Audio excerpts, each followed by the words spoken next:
बिहार विधानसभा चुनाव में जिन सीटों पर लोगों की नजरें लगी हुई हैं, उसमें से एक हॉट सीट छपरा भी है, जहां से प्रत्याशी भोजपुरी के सुपरस्टार यहां पे हमारे साथ खेसारी लाल यादव बातचीत करने के लिए जुड़ गए हैं।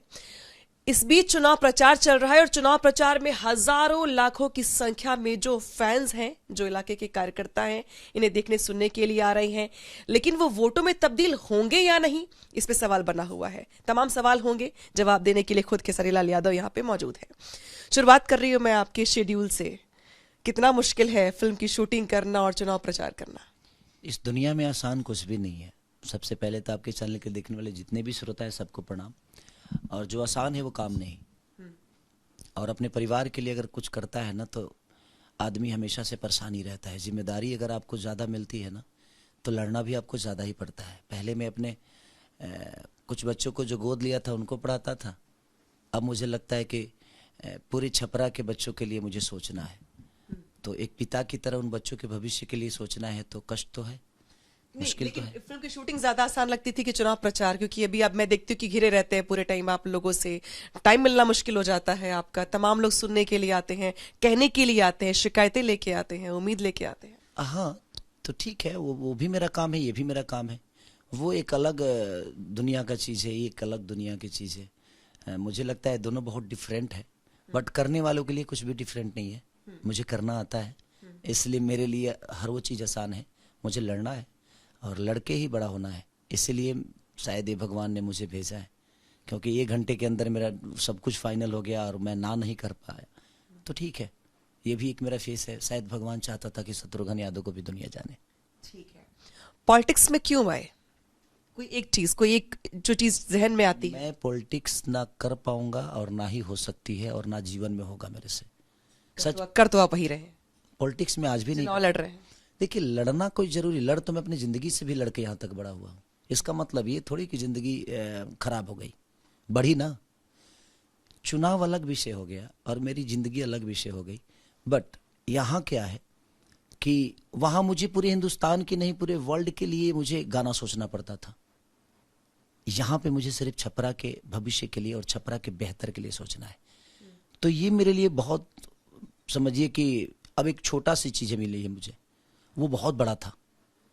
तो हर वो चीज़ बड़ा ही होता है जब पहली बार करता है तो आदमी। मैं बहुत सारी सिस्टम को समझ नहीं पा रहा हूँ कि क्या करते हैं, कैसे होते हैं। जब ये लोग बातें करते हैं तो मैं कंफ्यूज हो जाता हूँ कि मेरे जीवन से तो ये अलग चीज़ें हैं। लेकिन शायद अब धीरे धीरे समझने लगा हूँ, चीज़ों को समझूंगा। क्योंकि मुझे छपरा को बेहतर कैसे बनाना है, मुझे उस पर चर्चा करना है, उस पर बात करनी है और उसके लिए सोचना है। तो ठीक है, मुश्किल ये भी था, मुश्किल ये भी है, मुश्किल वो भी था। हाँ, शूटिंग में ये होता है कि शूटिंग में राजा की तरह करता हूँ। शूटिंग एक हीरो के तौर पे मैं वहाँ राजा रहता हूँ, बट मुझे लगता है कि चुनाव में राजा की तरह नहीं, एक नौकर की तरह लोगों का सेवा करना पड़ेगा मुझे। ठीक है, जिस पार्टी से आप प्रत्याशी हैं, जिस पार्टी ने आपको टिकट दिया है, उस पार्टी पे बड़े आक्षेप लगे हैं बीते अतीत में। जंगल राज कहा जाता है, परिवारवाद, जातिवाद, ऐसे बहुत सारी बातें बीजेपी की ओर से कही जाती रही हैं। उस पार्टी से आप प्रत्याशी हैं तो आपको तो एक तो वो चीज कैरी ऑन करनी पड़ रही होगी, क्योंकि जिस पार्टी से प्रत्याशी हैं आप, लोग आपको भी इस नजर से देखेंगे और आप पे भी आरोप लगाएंगे कि आरजेडी के नेता हैं, आरजेडी के विधायक हैं या आरजेडी से चुनाव लड़ रहे हैं। इसको कैसे काउंटर करते हैं आप? और क्योंकि आरजेडी से टिकट मिलने के बाद आप चुनाव तो लड़ रहे हैं, विचारधारा की लड़ाई, साथ ही काउंटर करना लोगों को, बीजेपी के लोगों को काउंटर करना, अपना बताना भी पक्ष, कैसे करते हैं इसको? देखिए, मेरे कहने का मतलब ना कि जंगल राज बोल के इन लोगों ने इतना विलेन बना दिया बिहार को। इनके जंगल राज बोलने से सिर्फ एक नेता की छवि खराब नहीं हुई, बल्कि पूरे बिहार की खराब हो गई। क्योंकि कोई भी उद्योगपति आदमी बिहार में आने से डरने लगा, और उसका रीजन सिर्फ चुनाव है और ये नेता है। कि इन लोगों ने इतनी जंगल राज बोल दी, इतनी बोल दी कि कोई आदमी को आज तक विश्वास नहीं हुआ।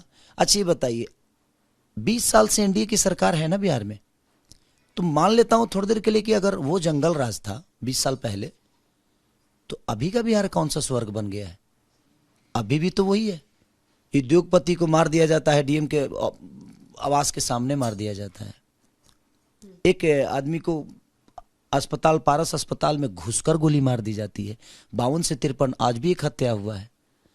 तो ये बताइए कि ये कौन सा राज है, हम इसको क्या नाम दें, हमें कोई बता दे। सच सच पूछिए तो एनडीए के पास उन्होंने कुछ बिहार को किया नहीं, बिहार को दिया नहीं, बिहार के रोजी रोजगार खत्म कर दिए, बिहार के लोगों को नौकर बनने पे मजबूर कर दिए, बाहर जाने पे मजबूर, अपने परिवार से दूर जाने पे, शिक्षा का स्तर कम कर दिया इन लोगों ने। अपनी इलाज तो कभी बेहतर यहाँ पे करा नहीं पाए, रीजन कि इन्होंने अपने लिए बेहतर अस्पताल नहीं बनाई, तो हमारे लिए कहाँ से बनाएंगे। इन लोगों ने अपने बच्चों को तो बेहतर स्कूल दे दिए अपने पैसे के दम पे, लेकिन हम जब अपने बच्चों को इन्होंने बेहतर स्कूल बाहर दिया तो हमारे बच्चों के लिए बिहार में बना पाएंगे, ये नहीं बना। इन्होंने कुछ किया ही नहीं, तो इनके पास एक ही मुद्दा है, जंगल राज। जंगल राज आप इतने वो तो है ना, क्योंकि वो तो गिनवाते हैं कि भाई उस राज्य में वो था, लेकिन 20 साल से तो बिहार आपके साथ है ना भाई, बिहार की जनता आपके पास है, तो अभी भी जंगल राज ही है। अभी तो आपको बदल देना चाहिए।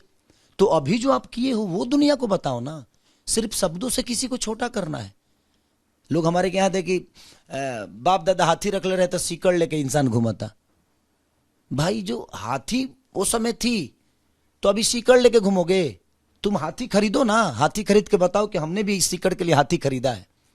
नहीं, आज देखो ना आप, शिक्षा का स्तर कितना गिरा दिया इन लोगों ने, कि पहले हमारी बिहार जो होती थी आईपीएस की फैक्ट्री हुआ करती थी, आज पेपर लीक में हमारे बिहार का नाम सबसे ऊपर आता है।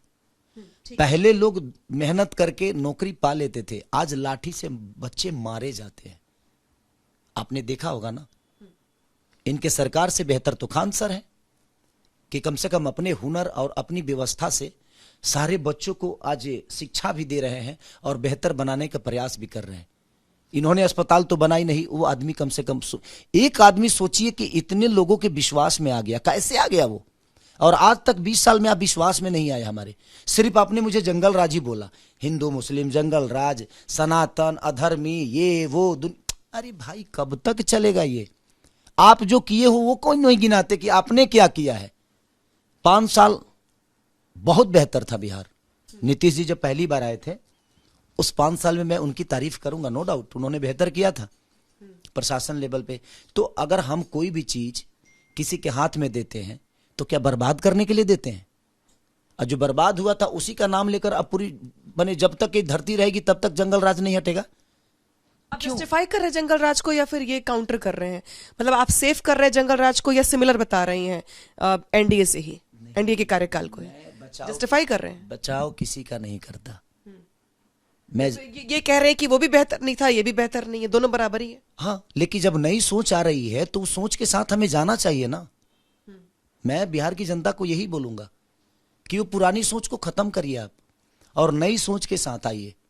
क्योंकि तेजस्वी यादव आज लंदन भी जाते हैं तो वहां की चीजों को देखते हैं कि कैसे लंदन है, वो दुबई भी जाते हैं, वो देखते हैं कि कैसी दुबई बनी है। तो उस सोच को वो प्रयास करके कुछ हद तक तो धीरे धीरे पटरी पे आएगी ना हमारी चीजें। ठीक, चलिए आप पर आते हैं। अभी आपने एक हत्या का जिक्र किया, ये अभी आज हाल फिलहाल की ही बात है, आज की ही बात है, और आरोप लगा जनसुराज पार्टी के कार्यकर्ता थे दुलारी जी और उनकी हत्या हो गई। आरोप लगा मोकामा के एक बाहुबली पर। उन्होंने आरोप लगाया सूरज भान के परिवार पर कि उनकी ओर से उकसाया गया, वो चाहते थे कि ऐसा हो ताकि उनको फायदा मिल सके। तो ये जो कुछ हुआ इसमें कहीं ना कहीं महागठबंधन के भी नाम निकल के सामने आ रहे हैं, क्या कहेंगे? अब सोचिए कि हमारी राजनीति कितनी गिरी हुई हो गई है कि राजनीति के लिए हम किसी की हत्या करते हैं और लोग चुनाव जीतने के लिए एक दूसरे पे कीचड़ उछाल रहे हैं। उस परिवार से पूछिए जिस परिवार का आदमी गया है, उस परिवार से पूछिए कि उसको इस चुनाव से जिंदगी मिल जाएगी? अब नहीं ना, कोई जीत जाएगा, किसी को कुर्सी मिल जाएगी। आरोप तो आपके भी दल पे लगाए जा रहे हैं ना, सूरज भान के परिवार। बात ही नहीं करता मैं दल का आदमी नहीं हूं, मैं एक इंसान हूं। पहले मैं इंसान हूं, मैं इंसानियत की बातें करता हूं, मैं दल की बातें नहीं करता। मैं किसी को मानता हूं तो मानता हूं, अब वो गलती करेगा तो क्या मैं उसको अपना मैं कहूंगा कि नहीं वो बहुत दूध का धुला हुआ है? नहीं, सॉरी, नहीं कह सकता मैं, क्योंकि मैं जिंदा हूं और मुझे पता है कि हकीकत क्या है, गलत क्या है, सही क्या है।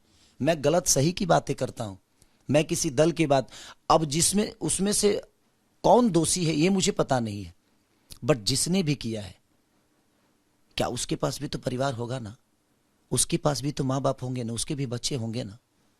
क्या एक बार उसको इस समझ में नहीं आया कि यार मेरे बाद मेरे परिवार का कोई नहीं है, और जो मारा गया है उसके पीछे भी एक परिवार होगा। तो ये बातें तो उसको सोचनी ही चाहिए। चाहे कोई मरवाया है, कोई मारा है, ये मुझे पता नहीं है और उस पर मुझे नहीं जाना है। मैं एक परिवार का आदमी हूँ, मुझे पता है कि मेरे पिता को कुछ हो जाएगा तो मैं क्या महसूस करूँगा। मैं उस परिवार के साथ हूँ, मैं किसी नेता के साथ नहीं हूँ कि कौन क्या किया नहीं किया। अब कीचड़ उछालने से नहीं होता है कि वो चुनाव जीतने के लिए उन पे उछाल रहे हैं, वो चुनाव जीतने के लिए उन पे उछाल रहे हैं। अब ये दुनिया जानती है जो कौन सही कितना है और कौन कितना गलत है। ठीक है। अच्छा, आपको लेकर के ना बीजेपी के लोग ये एक चीज जो आरोप है वो लगा रहे हैं कि भाई ये तो फिल्म स्टार हैं, आए हैं, इनको देखने के लिए भीड़ उमड़ पड़ रही है, चुनाव खत्म हो जाएगा वापस मुंबई लौट जाएंगे। अब ये थोड़ी नेता है जो आकर के बैठेंगे, स्ट्रगल करेंगे लोगों के साथ, छपरा में बसे रहेंगे, घर बना के बस जाएंगे। ये आपके ऊपर एक तरीके से आक्षेप है कि मतलब चूंकि आप उस बैकग्राउंड से आते हैं, आप इंडस्ट्री से आते हैं, आप मुंबई में रहते हैं, तो मुंबई वापस लौट जाएंगे। इसको लेके जवाब क्या है? तो उन्होंने जिनको टिकट दिया था उनके दल में जो हैं, तो वो लोग कसम खाए थे क्या पहले जब मुंबई नहीं जाएंगे? अरे भाई, मुंबई जाने से विकास का क्या लेना देना है? 10 साल से तो इससे पहले जो छपरा में विधायक थे तो उनका घर वहीं में, उनका भी घर डूबा था पानी में। मुंबई जाने का मतलब ये थोड़ी होता है कि मैं विकास लेके जा रहा हूं मुंबई। हमारी सोच है हमारे छपरा के लिए, मैं उस पर बात कर रहा हूं। 10 साल से वो विधायक रहे और वो छपरे के ही है, उसके बावजूद भी छपरा के बारे में नहीं सोचे। बेटा हो और अंधा हो तो एक गिलास पानी भी दे पाएगा आपको? बेटा हो अमेरिका में भी क्यों ना हो, अगर उसको दिखता है कि मेरे माँ बाप हैं और उनको मुझे उनकी ज़रूरत है और उनको मेरी ज़रूरत है, तो वहीं से ट्रांसफर मारेगा कि पापा ये आप ये खा लीजिएगा। पापा मुंबई से छपरा के लिए विकास ट्रांसफर मारेंगे? नहीं। हाँ। मेरे दिल में छपरा है, क्योंकि मेरे माँ बाप अगर यहाँ रहते हैं तो मुझे पता है कि मेरे माँ बाप को क्या चाहिए। और मैं छपरा को एक विधानसभा के तौर पे नहीं, बल्कि छपरा का बेटा बनकर मैं हमेशा से प्रयास करूँगा कि ये मेरा छपरा परिवार है, और अपने परिवार के लिए जितना मैंने किया है उसी तरह मैं प्रयास करूँगा कि इस परिवार के लिए भी मैं बेहतर करके जाऊँ। फर्स्ट कुछ सोचा है आपने टॉप 5 चीजें कि बस ये तो बदल ही डालनी है मुझे, ये तो मतलब ठीक ही कर देना है छपरा में? कुछ 5 चीजें सोच रखी हैं आपने छपरा? पहले जो नाले की प्रॉब्लम है, पानी की निकासी का, जो छपरा डूबा हुआ था, कम से कम व्यापारियों के करोड़ों चीजें डूब गई, करोड़ों का नुकसान हुआ है व्यापारियों का। मैं प्रयास करूंगा जो फर्स्ट उस पर काम करूं और उसका जल्दी से जल्दी निवारण जैसे हो सकता है। चाहे छपरा के लोग जितना जानते हैं, जो पढ़े लिखे हैं, चाहे वो किसी समाज के हों, वो इंसान है, उनको पता है कि छपरा कैसे डूबा था और ये कैसे निकल सकता है, उनसे भी सलाह लूंगा। बेहतर इंजीनियर से हम बात करेंगे, बात करके सरकार पे के पास भी जो भी बेहतर चीज़ें होगी उनसे भी बात करेंगे। बात करके सबसे पहले मैं उसको सॉल्व करना चाहूँगा। दूसरा कि शिक्षा, हमारे पूरे छपरा सिवान गोपालगंज में एक ही यूनिवर्सिटी है, उसको कैसे बेहतर बनाया जाए उस पर। उसके बाद जो अस्पताल की व्यवस्था है जो खराब है उस पर, उसके बाद देखेंगे। अगर ये 3 चीज़ें सही हो गई तो मुझे लगता है कि छपरा में ज़्यादा प्रॉब्लम नहीं होगा। बाकी रोजी रोजगार की बातें हैं तो हमारे मुख्यमंत्री के हिसाब में होगी, भाई उनसे हम बात करेंगे, चर्चा करेंगे कि भाई अब लोगों को बुलाइए और यहाँ फैक्ट्री लगवाइए। आज मोदी जी 5 साल पहले यहाँ पे आए थे, उन्होंने बोला था कि अगली बार जब आऊँगा तो यहीं के चीनी मिल से मैं चाय पीऊँगा, यहीं के चीनी मिल से चाय पियेंगे। फिर क्या हुआ? आज भी बोल के गए हैं कि अगली बार आऊँगा तो यहीं के चीनी से चाय पीऊँगा। हमको लगता है कि वो सपना उनका सपना ही रह जाएगा, ना वो चीनी मिल बनेगा ना वो चाय पियेंगे बेचारे। बट ये तो छपरा और बिहार के लोगों को सोचना है कि भाई ये तो हमेशा आके चीनी मिल खुलवा देते हैं और उसके बाद निकल जाते हैं, 5 साल के बाद फिर आते हैं, फिर चीनी मिल का चाय पीने आते हैं।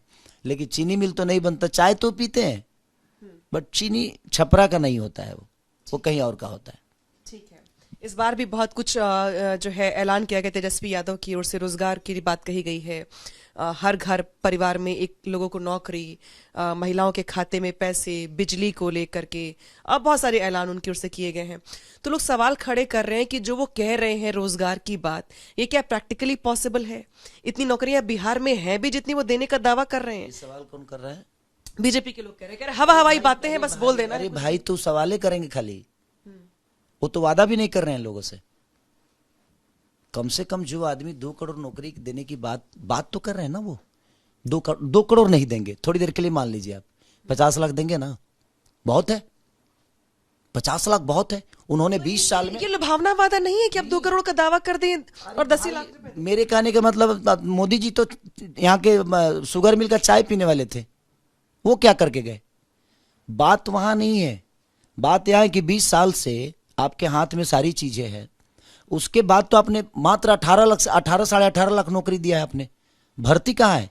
आज देखिए ना, 2004 के बाद ही शायद हमारे जो बिहार पुलिस हैं उनका पेंशन का काम खत्म, उनको पेंशन नहीं मिलेगा।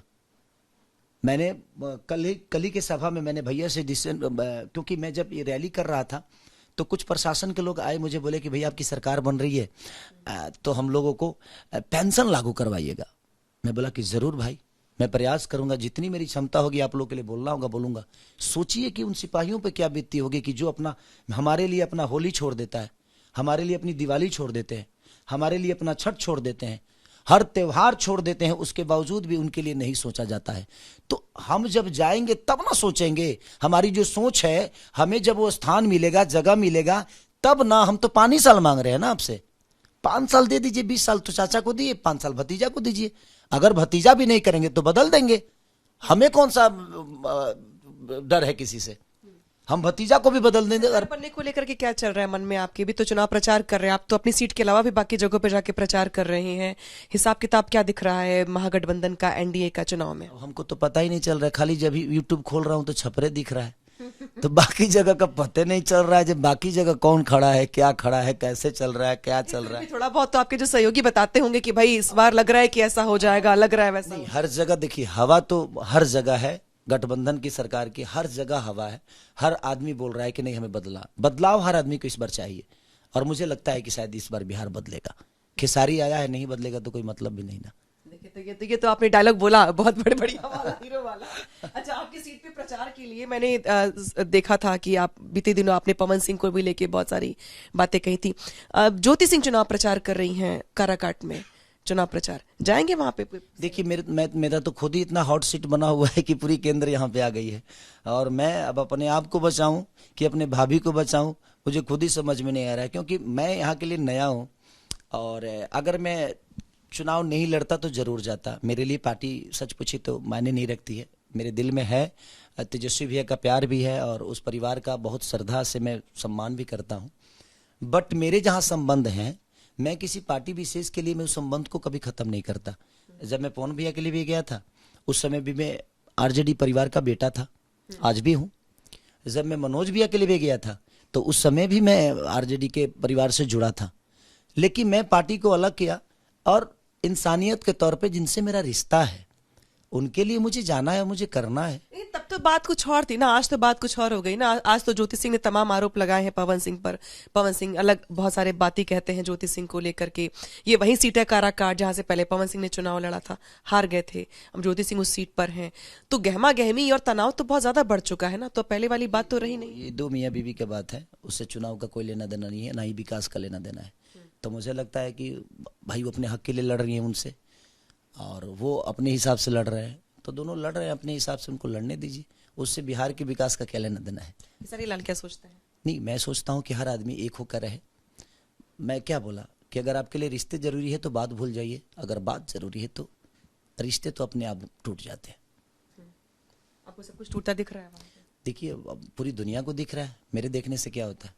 पूरी दुनिया देख रही है, अकेला मैं थोड़ी देख रहा हूँ। इस बीच कोई बातचीत हुई ज्योति सिंह से? इधर बीच में बात नहीं हुई थी। मुझे लगता है कि 2 महीना पहले ही बात हुई थी मेरी उनसे।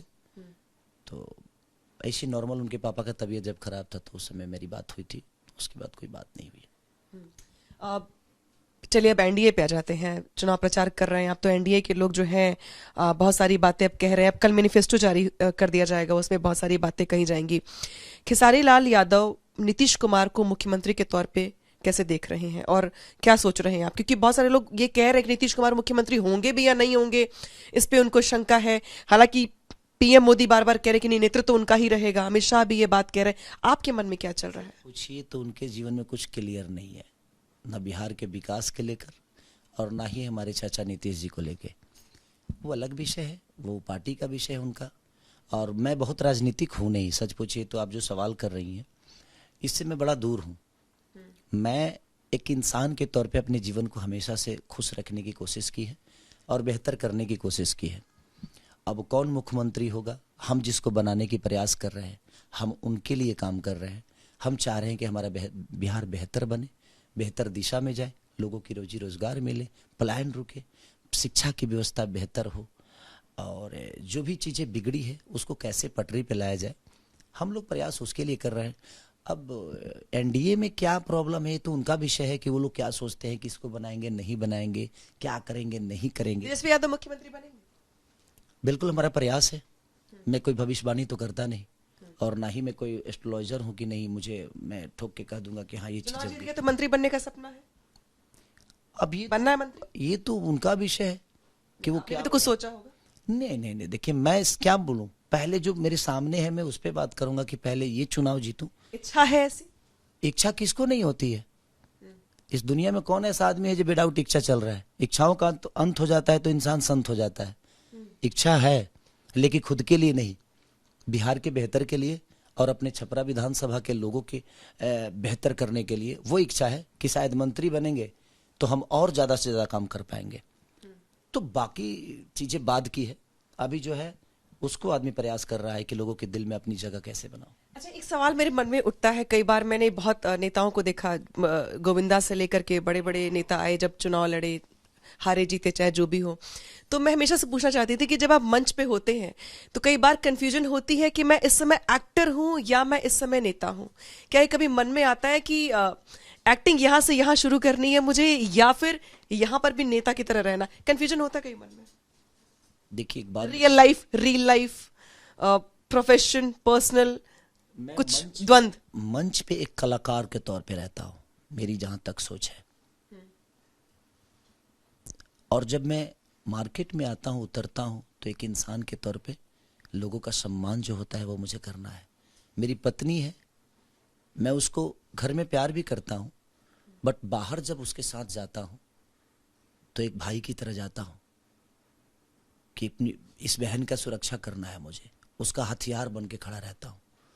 तो रिश्ते हमारे हैं प्रेम के, बट हम रोड पे प्रेम नहीं कर सकते। हर चीज का एक जगह बनाया गया है। मंच पे एक कलाकार के तौर पे दुनिया मुझे देखने आई है, मुझे इंटरटेन के लिए जो बेहतर लगेगा वो मैं करूँगा। उसके बाद हटने के बाद एक जिम्मेदार व्यक्ति की तरह जो मेरी कर्तव्य है उसका भी पालन करने की कोशिश करूँगा। ठीक है, बहुत शुक्रिया बातचीत करने के लिए। तो खेसारी लाल यादव हैं जिनसे हमने अलग अलग मुद्दों पे बातचीत की है। हालांकि अभी ये चुनाव प्रचार कर रहे हैं, मैंने बहुत पूछने की कोशिश की इनके मंत्री पद को लेकर या सरकार बनाने को लेकर के, अभी बच रहे हैं बोलने से, लेकिन वेट एंड वॉच में है, चुनाव प्रचार कर रहे हैं। देखना ये होगा कि इस सीट पर नतीजे क्या कुछ होते हैं।